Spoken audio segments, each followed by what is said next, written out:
Now that's significant. The Market Research Podcast.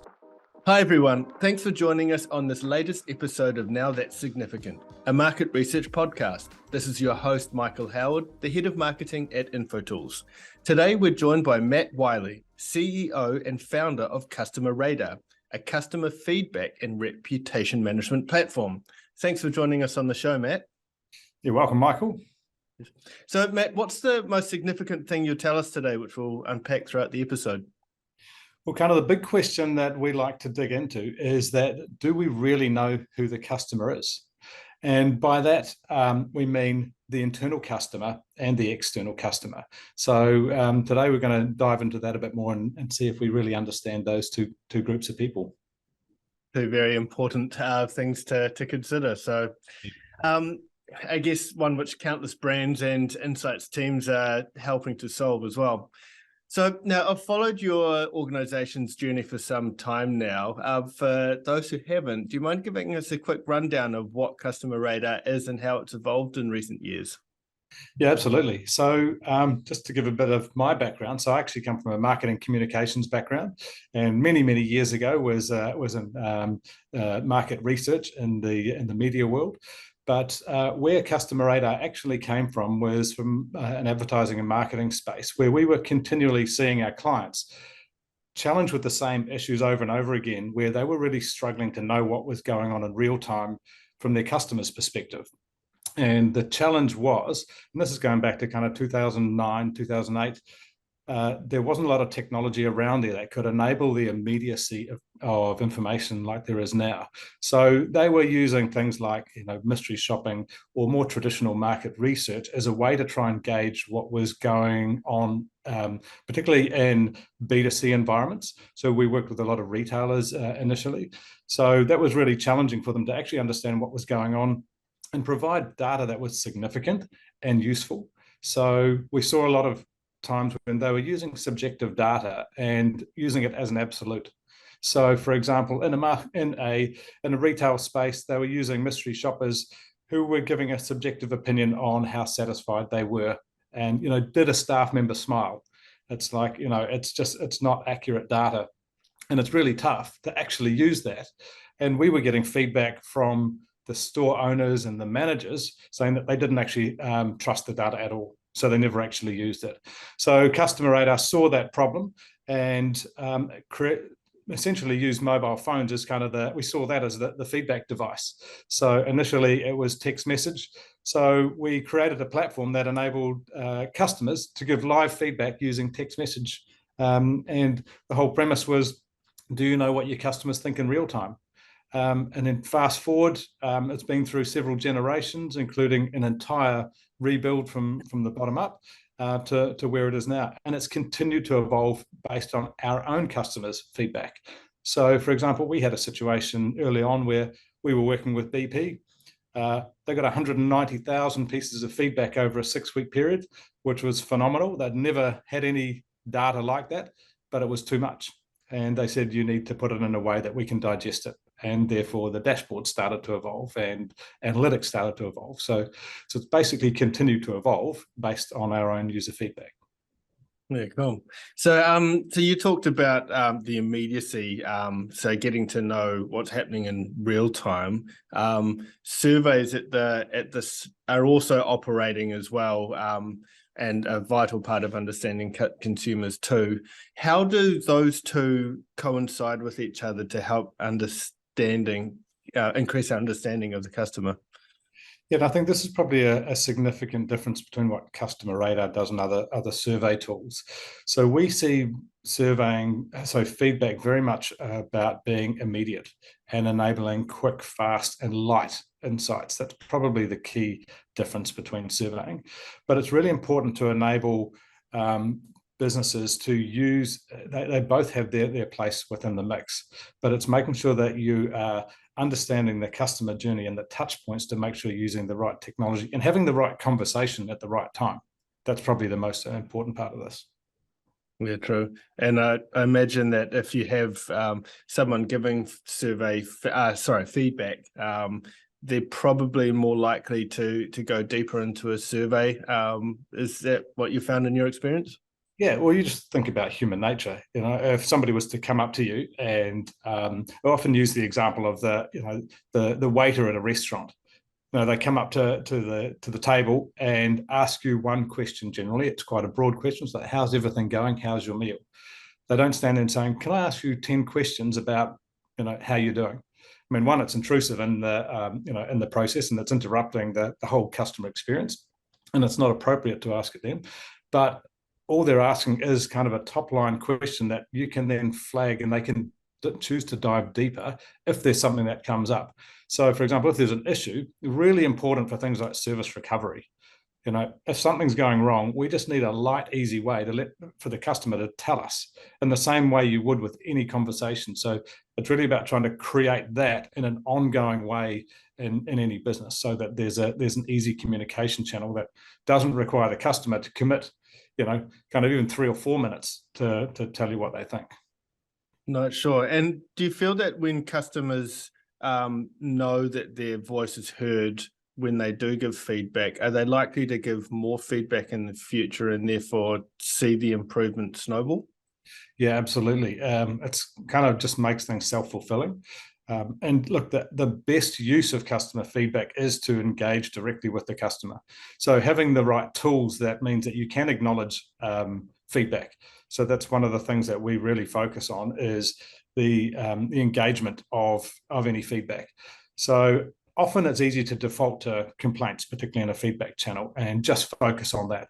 But actually going back to your happiest customers and those that are telling you these amazing insights about how well you're doing, and thanking them for it and acknowledging the fact that they've been heard, actually means that they're more likely to continue giving feedback. And then you take that further, and you're going, what else can you do with that? So that data is absolute gold. So you can use it in your marketing. Tell people what you're doing well, using it as reviews to share with other customers and other prospects. But one of the biggest things actually we're seeing at the moment, particularly with tight labour markets, is using that data to actually encourage your staff and show them how well they're doing. So often it's difficult to actually find the information and to continually pat people on the back and acknowledge what they're doing well.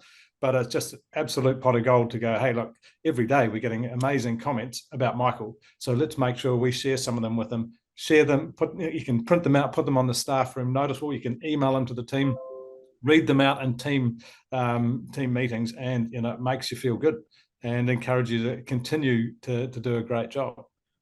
Yes, negative feedback always seems to get the spotlight, doesn't it? And it's very quick to be action, but very true in terms of trying to promote what's going well.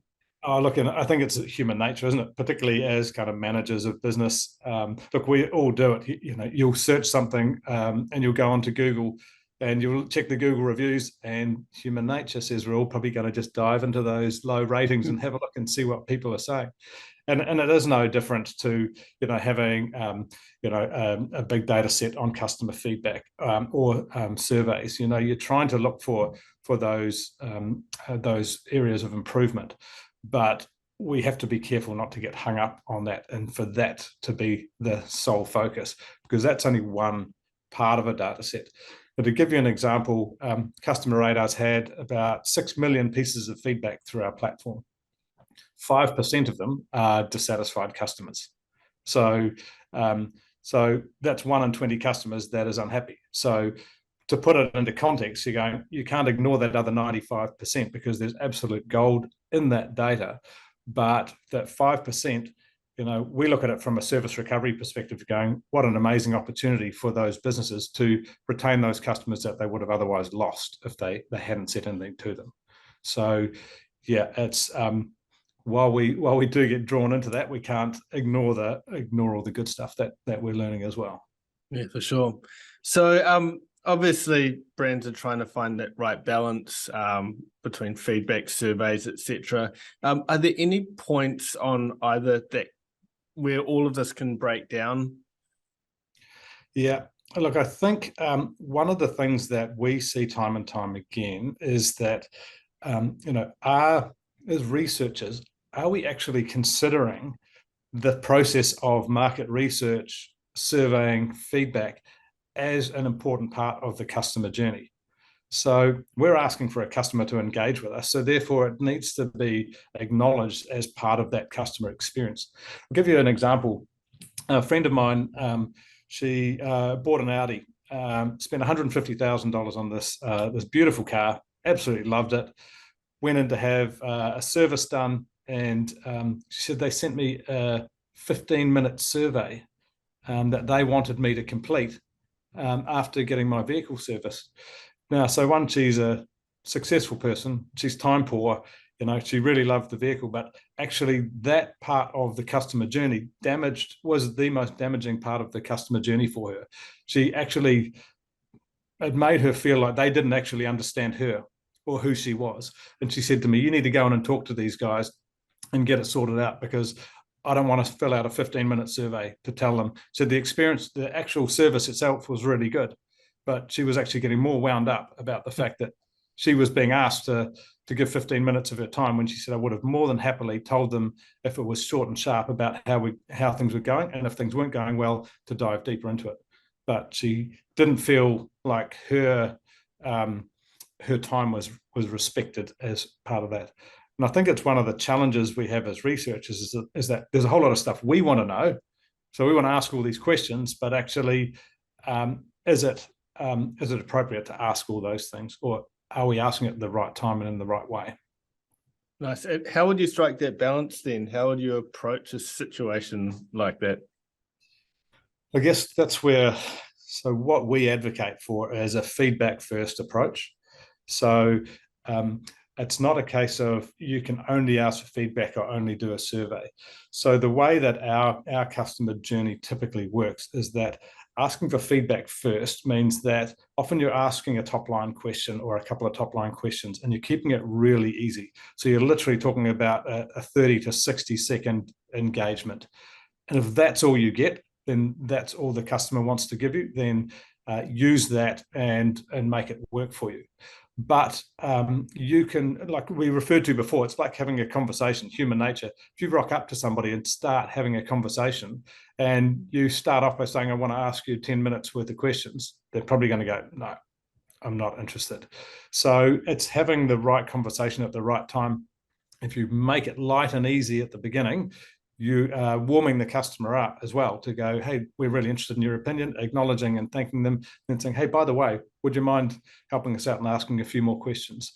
We've seen time and time again that methodology works and enables the outcome for the researchers, which is getting a larger sample size, to actually be delivered over and over again. And it gives control to the customer. So they're not feeling like they're having to fill out a survey all the time. So in the situation of my friend with the Audi, as part of a requirement from the global brand, they wanted that. If they wanted to hear from her more than once, they would have had to have changed their approach. As it turned out, they didn't hear from her at all. Mm. So the objective of the global brand was to gather this data from the ground up. But what they end up getting was nothing from this person. And potentially losing a client as well, from a service perspective, not necessarily a car purchase. Yeah. And look, it's one of those things where, she's probably locked in to go to that dealership, but just because you have to go there doesn't mean that, the experience should be any less. Sure. And at some stage she will change her car, and that becomes part of the consideration set. It's like, will I stay? Are they creating a great customer experience for me? And in an age where everything is commoditized and everything's like more or less vanilla, you have to be careful to make sure you're offering the best experiences out there. Yeah, and it's interesting. We see over and over again, the things that make companies stand out. And like you're saying, that the commoditization is kind of a big issue for everybody. It's becoming easier for competitors to pop up in a lot of cases. So we see the single biggest factor in what makes customers happy and what makes them unhappy is staff. Mm. So, So in the case of Audi, they've spent billions of dollars, building the manufacturing plants and the facilities, and designing the cars, and they're world-class designers. And you go through the whole product suite. They've ticked all the boxes right through. Beautiful cars, and all the marketing is amazing, all those sorts of things. But it can be made or lost on that personal interaction, and that can be the single biggest factor, respective. And if it comes down to it, and you spend all those billions of dollars building this amazing product and getting it to market, and it turns out that actually the service manager was rude to the customer, and therefore they're not going to come back again, that kind of feels a bit gutting for the business when you're going, wow, that was something that we could completely control. And wouldn't you want to know, like, if that did happen, and it does happen all the time, because it's people dealing with people, and that's the reality of using a feedback tool to find out what's going on. Just having that channel, you'd rather know than not. Yes, of course, you don't want it to happen, but if it is the receptionist that's having a bad day and being grumpy at people, you can fix that. You can fix it really fast by having a conversation, or even showing them the data and going, hey, look, when you do this, this is what the customer experiences. So how about we do less of that and more of this stuff? And it can just be down to a one-off bad day, like you said, and you can look at the data and go, look, 99% of the time, like, you're providing really good feedback. This did happen. Just watch out. Put something in place for next time where you can try and catch that. Yeah, absolutely. And it is about putting it into context. Like we're saying, don't get hung up on all the negative feedback, because there's gold, absolute gold in there. If it's systemic, if it's part of the problem with your process, then do something about it. But if it is an issue, it's a moment in time.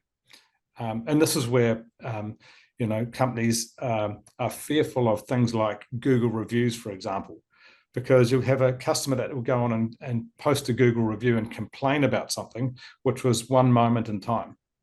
Something went on. It could have been, the person that was interacting with them had a bad day, had a bad moment. Somebody else had, just annoyed them beforehand. And so their experience wasn't as good as it could have been. But that moment then gets captured forever in Google reviews and is there for any customer to go and have a look at. Is it fair? You go, no, it's not really fair, because actually it doesn't represent the business. But actually the issue that we see is that as a customer, if you don't give me a channel to tell you what I think easily, then I'll find a way. So I'll go to things like Google reviews or TripAdvisor or whatever the industry is, and I'll inflict a little bit of pain. Or worse, not say anything at all and just don't come back. Yeah, and that's the thing, right? And in this day and age, it's we talk about stuff. My friend with the Audi, she was telling me the story in front of a group of people. So it's like so they would have never found out about her experience or how she felt about it, because it was too hard. But she was happy to kind of share the story, just general conversation. There's nothing malicious about it at all. It's just having a chat over a coffee or a drink. But that's how brand reputations get damaged, and often it's the stuff that we don't hear about that is the hard stuff. Yeah. So when we think about customer experience best practices, what should market researchers keep in mind when it comes to feedback and survey design? Well, I think it's really being conscious about, why are we doing this, and who is it for? So come back to the point we made at the start, which is, who is our customer? And, internally we refer to them as stakeholders. So we see this quite a bit, where the internal stakeholder or the internal customer for the research team is not as invested in the process and the information. And what I mean by that is that understanding a day in the life of them and what their happens with them. So in retail, for example, often it is the store manager, it's the store owner. They're already really busy. They've already got a whole lot of stuff to do. They've got pressure to hit targets. They've got a whole staff to manage, all sorts of things. And from a research perspective, we want to find out all this information about our customers so that we can give it to these guys to drive improvement. And they will get a report and with however many pages, however many points, however many recommendations, and they just don't have the time to even read it, let alone action it.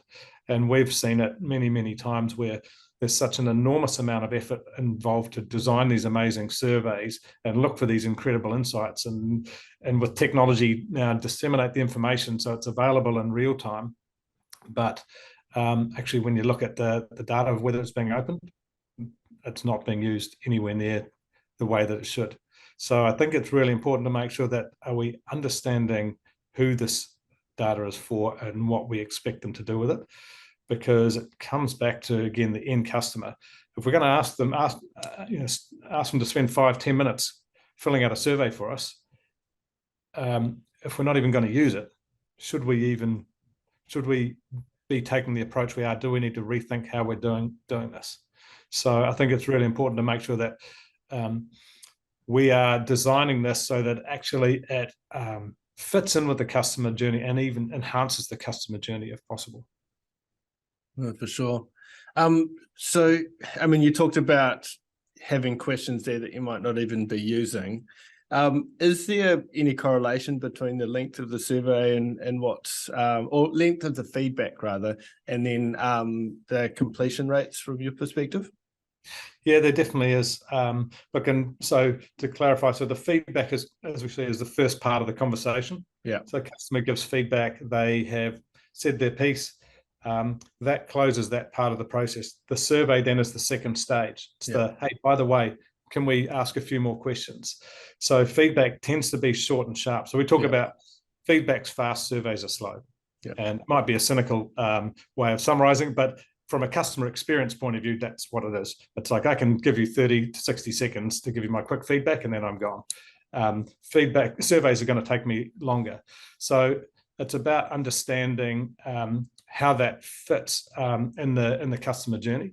And the more questions you ask, the more drop off you're going to get. Now, I'll give you an example from my own perspective. I took a flight. It was a cheap flight. It was a $69 flight. It was about an hour each way. I got there on time. My bags were there. I was safe. It ticked all the boxes for me. I got sent a survey by the airline, which was a 20-minute survey. And I forced myself to do it for my own research purposes because I was curious to see what they could possibly want to know. Remember, this was a 60-minute flight. So they're asking me 20 minutes worth of questions for a 60-minute flight. It was most of it was irrelevant. So asking me things like, did we customize the service to you? Did the hosts and hostesses greet you, and did they provide customized service? I wasn't on a business class flight. I was on a flying bus. It got there on time. All my bags turned up. I was safe. All those sorts of things. That was what was relevant to me. So they really lost the opportunity to actually find out what was going on in that context. So maybe what they were asking was, if I was doing a 12-hour international flight, then that would be relevant. But you have to question whether in this day and age, do you need to ask 20 minutes worth of questions? Are you going to use 20 minutes worth of questions, or are you better to simplify it down, shorten it, and make it more palatable for the customer? Because I wouldn't go back and do that again. Yeah, one thing that I'd always like seeing, and it doesn't happen too often, is when you actually see companies report on what changes they've made as a result of feedback. Because if you know that a company is listening to you, then, like we said before, you're going to be more likely to offer more. So self-fulfilling, as you said. Yeah, look, and we see that a lot. And like what we say to our clients, best practice is to share the results of the data. So share it with your team, because they're often the ones that can affect immediate change. But if you have made significant change, then tell the customer. So, in a retail environment, for example, putting posters up to say, hey, you asked, we listened, and just say, you said this, and this is what we've done. That kind of stuff helps them see that actually you are listening and you do care. And it's super simple. And it's just a great way of actually showing the customer that, you care about their opinion and you take it on board and you'll do something about it. I mean, we've had many interesting situations over the years where I remember one where there was a supermarket environment. They had the regional manager was coming in and telling them they needed to change their deli, needed to change the whole layout of this deli, because that was kind of the new best practice. And the store owner and manager would go, no, we don't need to do that. It's fine as it is. And anyway, the regional manager came back a month later and it had all changed. And they said, I thought you weren't going to change it. Why did you make the change? They said, our customer feedback was telling us that the customers wanted it this way. So it's interesting that they didn't trust kind of the head office telling them what to do, but they put a lot more weight in the customer. And then they had signage saying, thanks for sharing your feedback with us. We've made this change as a result. Yeah, awesome. So one of the things that has been a constant work on for those in the market research is data quality. So a lot of panels these days are getting a little bit of a bad name because we're not too sure who's in them. There's a lot of fraud going on. I guess one benefit of having this direct customer feedback channel is that you can almost create your own panel in one sense. So some benefits in that, no doubt. Yeah, absolutely. And it is essentially the way that our process works is you can look at it as a live panel. So you're engaging customers and feedback, and then you have this open panel that you can communicate with and engage in further research. The other thing about that too is because they're known, there's often a whole lot of data that's already known about the customer. So you can pull that metadata, into a data set. So instead of asking them, 10, 15 things about them, you might already know that stuff. There's an example that of a company that we've seen where, they ask a customer to fill out a survey. They ask, the country that they're from. They ask the state that they're in. They ask the town that they're in, and they ask the store that they shopped at. You're going, they already know all of that information. So you don't need to ask the customer that when it's already known. So this is where I come back to the customer. Are we considering the customer experience as part of this process?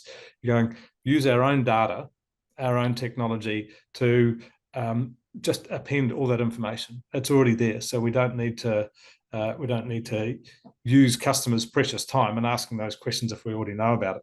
And then it can add another rich layer to the information that otherwise we may not get, or we're going to get drop off of our sample size because again, we're asking questions that we don't need to ask. So yeah, it is always a challenge, obviously getting a decent sample size, and obviously getting a sample size that reflects your customer base as well. Yeah, sure. So lastly, we all love a good news story. Do you have any examples you can share with us, some of the benefits that you've seen when brands get it right in this space, in terms of feedback, etc.? Yeah, absolutely. Look, as I said, we have one of our clients was really successful with this process where they ended up winning the premium award at the Market Research Awards. When they were running with this process.